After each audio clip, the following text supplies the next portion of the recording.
अस्सलाम स्टूडेंट्स, उम्मीद है कि आप सब लोग खैरियत से होंगे। इस वक्त हम स्केलर एंड वेक्टर्स की प्लेलिस्ट कर रहे हैं, जिसके आज की इस वीडियो में हम एक अलग से टॉपिक को डिस्कस करने वाले हैं। जैसा कि आप लोगों को पता है कि हमने वेरी इनिशियल एक टॉपिक पढ़ा था, multiplication of a vector by a scalar और अ नंबर। तो उसमें हमें ये मिल रहा था, या उसका जो कंक्लूजन था वो हमारे पास ये था कि अगर हम किसी भी वेक्टर को स्केलर या किसी भी नंबर के साथ मल्टीप्लाई करेंगे तो आंसर हमारे पास वेक्टर ही आएगा। जैसे कि यहाँ पर देखें कि हमने वेक्टर ए को 1 के साथ मल्टीप्लाई किया तो इट बिकम्स वेक्टर ए, 2 से मल्टीप्लाई किया तो इट बिकम्स 2 वेक्टर ए, फिर 3 से जब मल्टीप्लाई किया तो it becomes 3 times vector A. लेकिन इन तीनों में आप फर्क देखें तो डायरेक्शन हमारे पास सेम है, लेकिन मैग्नीट्यूड में फर्क आ रहा है। तो हमें पता है कि वेक्टर के लिए हमें magnitude as well as direction दोनों चाहिए होती हैं। तो जब वेक्टर से स्केलर मल्टीप्लाई होगा तो आंसर हमेशा वेक्टर ही आएगा। उसके बाद चलें, यहां तक तो सर हमें बात समझ में आई, लेकिन क्या होगा जब हम वेक्टर को वेक्टर के साथ मल्टीप्लाई करेंगे। तो जब हम वेक्टर को वेक्टर के साथ मल्टीप्लाई करेंगे तो हमें दो प्रोडक्ट्स मिलेंगे।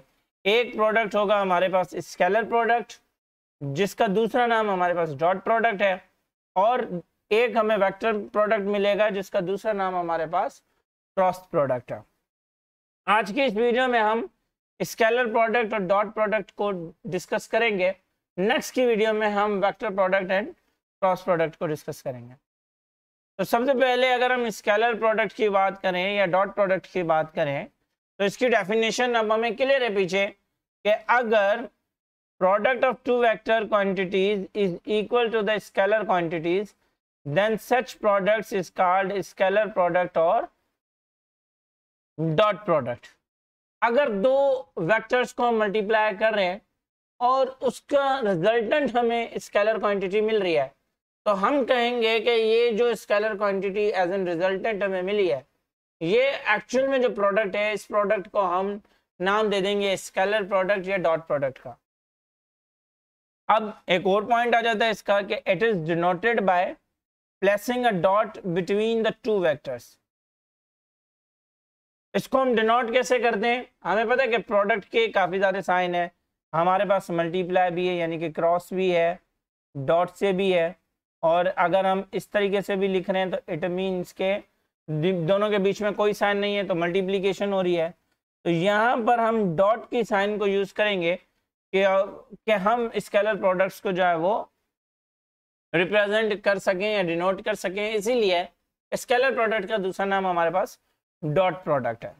अब यहाँ पर देखें कि ए डॉट बी को मालूम करने का हमारे पास क्या फार्मूला है, magnitude of A multiply by magnitude of B cos theta, B cos theta. अब यहाँ पर कॉस थीटा किस तरीके से आ रहा है उसको थोड़ा सा हम डिस्कस कर लेते हैं, उसके साथ साथ हम इनके एग्जाम्पल्स को भी देख लेते हैं। पहले ये पढ़ लेते हैं कि थीटा क्या है हमारे पास। थीटा हमारे पास एंगल को शो कर रहा है, ए और बी के बीच का जो एंगल है उससे हमारे पास कौन शो कर रहा है, उससे हमारे पास थीटा शो कर रहा है। यानी कि ये थीटा हमारे पास इस वेक्टर ए और वेक्टर बी की, वेक्टर ए और वेक्टर बी के बीच में जो एंगल बन रहा है उससे थीटा शो कर रहा है, यानी कि एंगल शो कर रहा है। अब ये हमारे पास थीटा जो है वो ग्रेटर और इक्वल टू 0 डिग्रीज और लेस देन और इक्वल टू 180 इनके बीच में आएगा। अब देख लेते हैं, देखेंगे इस कॉन्सेप्ट को थोड़ा सा इस तरीके से समझता है। अब फॉर सपोज आप यहाँ पर देखें कि एक बॉय जो है एक ब्लॉक के पीस को अपवर्ड डायरेक्शन में खींच रहा है, यानी कि ये जो फोर्स अप्लाई हो रही है ये फोर्स इस डायरेक्शन में अप्लाई हो रही है, और ये ब्लॉक किस डायरेक्शन में मूव कर रहा है, ये ब्लॉक इस डायरेक्शन में मूव करेगा। तो इससे अगर हम इस तरीके से देखें, देख रहे हैं ना, यहाँ पर अगर हम करें एफ, ठीक है, इसको हम नाम दे दें, फोर्स इस डायरेक्शन में लग रही है जिसे मैं वेक्टर बी करके पढ़ रहा हूँ, और डिस्प्लेसमेंट ए की डायरेक्शन में कवर हो रहा है। अगर मैं इस फोर्स के कंपोनेंट्स करूं इस फोर्स के अगर कंपोनेंट्स करूं तो मुझे दो कंपोनेंट्स मिलेंगे, एक तो F Y, second F X. दो कंपोनेंट्स हमें जो है वो क्या होंगे, यहाँ पर गिवन होंगे। अब एफ वाई हमें पता है कि एफ वाई किसके बराबर होता है, एफ साइन थीटा के, और एफ एक्स किसके बराबर होता है, वो बराबर होता है जी हमारे पास एफ कोस थीटा के। यानी कि यहाँ पर एफ वाई वाले कंपोनेंट की कोई इन्वॉल्वमेंट नहीं है, तो हम कहेंगे कि एफ वाई जो है 0 के बराबर है। हम खुद देख सकते हैं कि अगर वाई कंपोनेंट अफेक्टिव होता तो ये ब्लॉक अपवर्ड भी जाता, इस डायरेक्शन में भी जाता, लेकिन ब्लॉक अपवर्ड तो जा ही नहीं रहा। ब्लॉक जब अपवर्ड जा ही नहीं रहा तो इट मीन्स कि हमारे पास एफ वाई का जो कंपोनेंट है वो बेनिफिशियल, वो अफेक्टिव कंपोनेंट है ही नहीं। यहाँ पर जो अफेक्टिव कंपोनेंट है वो अफेक्टिव कंपोनेंट कौन सा है, एफ एक्स, और एफ एक्स को कैसे लिखते हैं हम, F cos theta. F cos theta हम करके लिखते हैं, तो यहां पर देखें कि F cos theta multiply by D, पूरा एफ नहीं ले रहे हम, एफ का अफेक्टिव कंपोनेंट ले रहे हैं। और यहां पर एफ का अफेक्टिव कंपोनेंट कौन सा है, यहां पर एफ का अफेक्टिव कंपोनेंट हमारे पास एफ कोस थीटा है। तो जब हम डी से इसको मल्टीप्लाई करेंगे तो हमें एफ डी कोस थीटा मिल जाएगा। अब देखें कि फोर्स भी हमारे पास वेक्टर क्वांटिटी है, डिस्प्लेसमेंट भी हमारे पास वेक्टर क्वांटिटी है, लेकिन जब इनका हम प्रोडक्ट ले रहे हैं तो हमें वर्क मिल रहा है, और वर्क हमें क्या मिल रहा है, वर्क हमारे पास स्केलर क्वांटिटी है। तो वी कैन से दैट कि work is the example of scalar product. Work is the dot product of force and displacement. I think so कि यहाँ तक आपको क्लियर होगा। एक और एग्जाम्पल भी देख लेते हैं, जैसे कि हमारे पास पावर की बात करें हम, तो पावर भी हमारे पास किसके बराबर होता है, product of force and velocity. Force and velocity का प्रोडक्ट हमारे पास क्या मिलता है, पावर मिलता है। अब यहाँ पर आप देखें कि फोर्स भी वेक्टर, वेलोसिटी भी वेक्टर, दोनों वेक्टर क्वांटिटीज मिलकर हमें एक स्केलर क्वांटिटी देना। तो हम ये कह सकते हैं कि the dot product of power is the dot product of force and velocity. अब हम इनके कुछ स्पेशल केसेस को डिस्कस कर लेते हैं। जैसे कि यहाँ पर देखें कि if vector A is parallel to vector B then their scalar product is maximum. जब हमारे पास वेक्टर ए और वेक्टर बी दोनों आपस में पैरेलल होंगे तो हम कहेंगे कि इनके बीच का एंगल जो है वो क्या है, 0। पैरेलल के लिए एंगल हम 0 लेते हैं। तो यहाँ पर देखेंगे a dot B is equal to A B cos theta है। थीटा हमारे पास 0 आ गया, तो कोस 0 हमारे पास बराबर होता है 1 के। तो ए बी हमारे पास क्या आ रहा है, मैक्सिमम आ रहा है। यानी कि ए और बी आपस में पैरेलल होंगे तो हमारे पास इनका जो डॉट प्रोडक्ट आएगा वो मैक्सिमम डॉट प्रोडक्ट आएगा। सेकंड देख लेते हैं कि scalar product of same vectors is equal to square of their magnitude. अब स्केलर प्रोडक्ट अगर सेम ले लें हम, यानी कि ए वेक्टर जो है वो बराबर है बी के, इक्वल वेक्टर्स ले लेते हैं, वी कैन से दैट, ठीक है। तो उसमें ये होगा कि cos थीटा तो अगेन 0 आएगा, तो cos 0 1 के बराबर, और b की जगह पर a अगर b के बराबर है तो b की जगह पर हम a लिख सकते हैं। तो a डॉट a हमारे पास a स्क्वायर हो जाएगा, cos 0 1 के बराबर, तो a मल्टीप्लाई बाय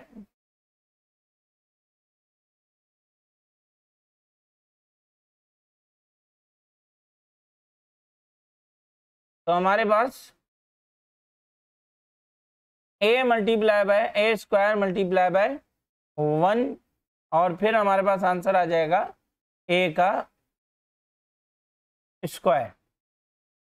अब अगर हम बात करें थर्ड केस की, कि if two vectors are opposite to each other then their scalar product will be negative। जब अपोजिट होंगे तो हमें पता है कि अपोजिट के लिए हमें थीटा जो है वो मिलता है 180, थीटा जो है वो कितना मिलता है हमें 180, और cos 180 हमारे पास बराबर होता है -1 के। तो A B multiply by -1 it becomes -ab। तो जो प्रोडक्ट मिलेगा वो प्रोडक्ट हमें क्या मिलेगा, नेगेटिव प्रोडक्ट मिलेगा। क्लियर।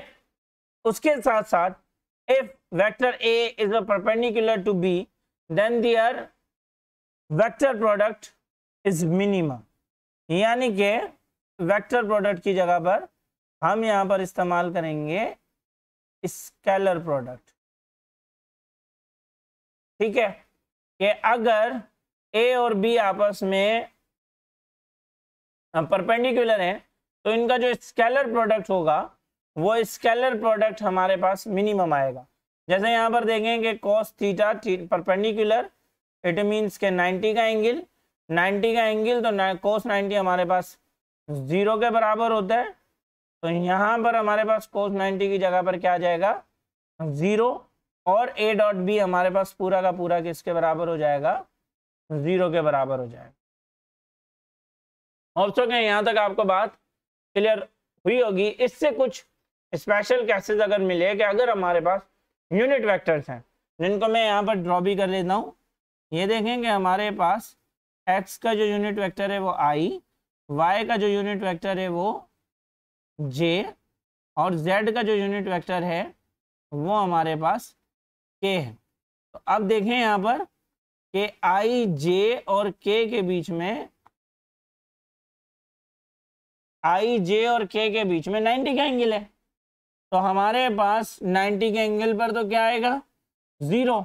तो अगर दो वेक्टर्स आपस में पैरेलल हो, यानी कि i डॉट i हो तो 1 मिलेगा, मैक्सिमम मिलेगा। j डॉट j हो तो मैक्सिमम, k डॉट k हो तो मैक्सिमम।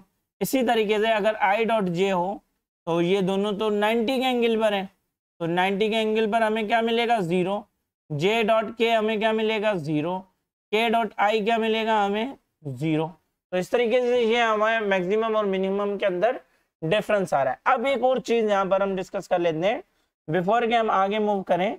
यहाँ पर देखें कि हमारे पास जो कंपोनेंट अफेक्टिव कंपोनेंट था, यानी कि बी का अगर हमारे पास कोई अफेक्टिव कंपोनेंट था तो वो कौन सा अफेक्टिव कंपोनेंट था, बी एक्स कंपोनेंट था।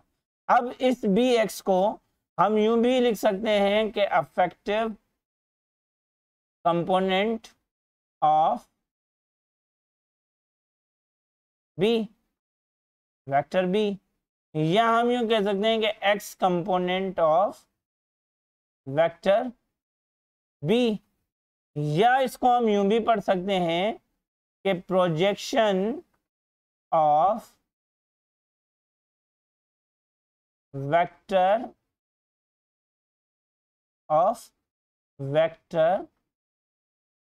B onto the direction of, मैं यहां पर लिख देता हूं डायरेक्शन ऑफ वेक्टर ए, जिसको हम यूं भी लिख सकते हैं, यानी कि इन लास्ट वाले को, इन सब कंपोनेंट्स को यूं भी लिख सकते हैं कि projection of B onto the direction of A. इस साइन में भी हम इसको लिख सकते हैं कि बी का जो प्रोजेक्शन है, यानी कि साया, projection is equal to shadow. तो प्रोजेक्शन जो है वो वेक्टर बी का हमारे पास ए के वेक्टर पर आ रहा है। तो ये जो प्रोजेक्शन वाली साइन है ना, सिर्फ यही अफेक्टिव है, बाकी जो वाई एक्सिस वाला कंपोनेंट है वो अफेक्टिव नहीं है। तो इस चीज को थोड़ा सा ध्यान में रखिएगा।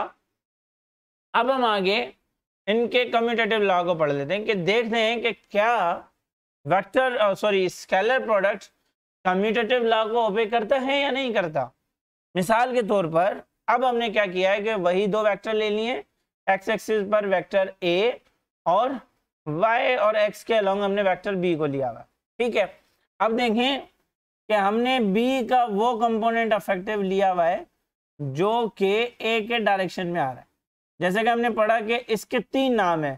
क्या 3 नाम है? Effective component of b, second नाम इसका क्या है, x component of vector b, third जो है वो इसका नाम क्या है, projection of vector b onto the direction of a।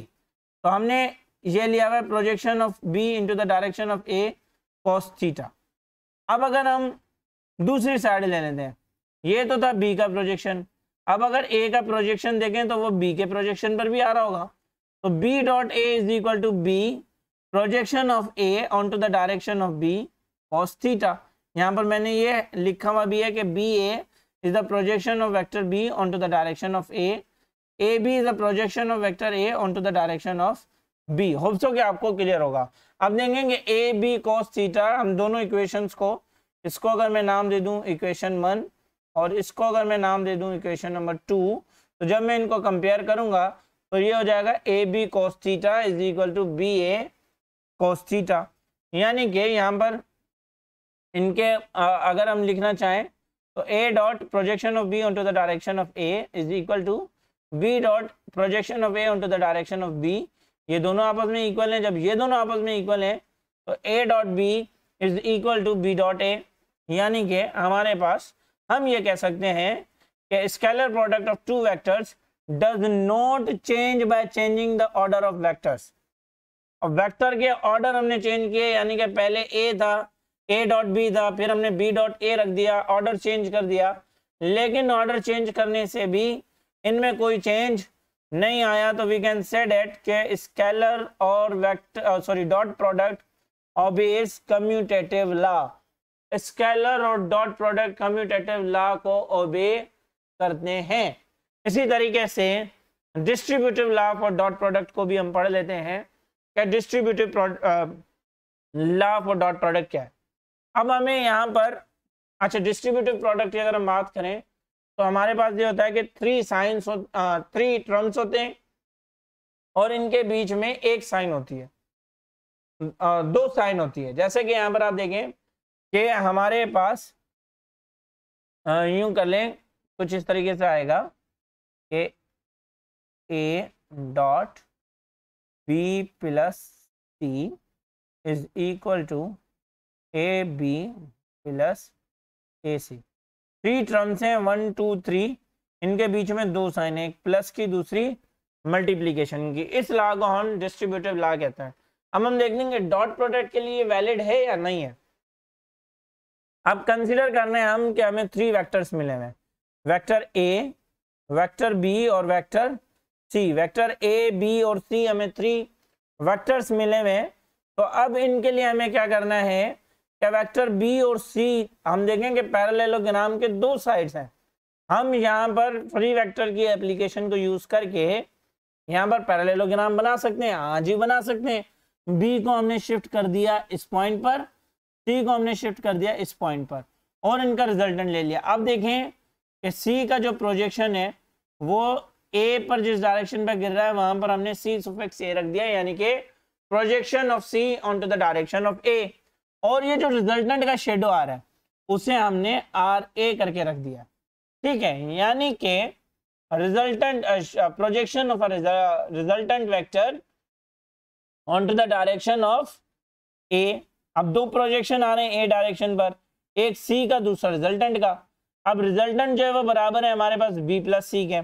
अब अगर फ्रॉम डायग्राम हम लें तो देखेंगे कि रिजल्टेंट हमें मिल रहा है बी प्लस सी और उससे हमें मल्टीप्लाई कर रहे हैं ए को, क्योंकि ए को अभी तक हमने इन्वॉल्व नहीं किया, हम रिजल्टेंट ले रहे हैं सिर्फ बी प्लस सी का।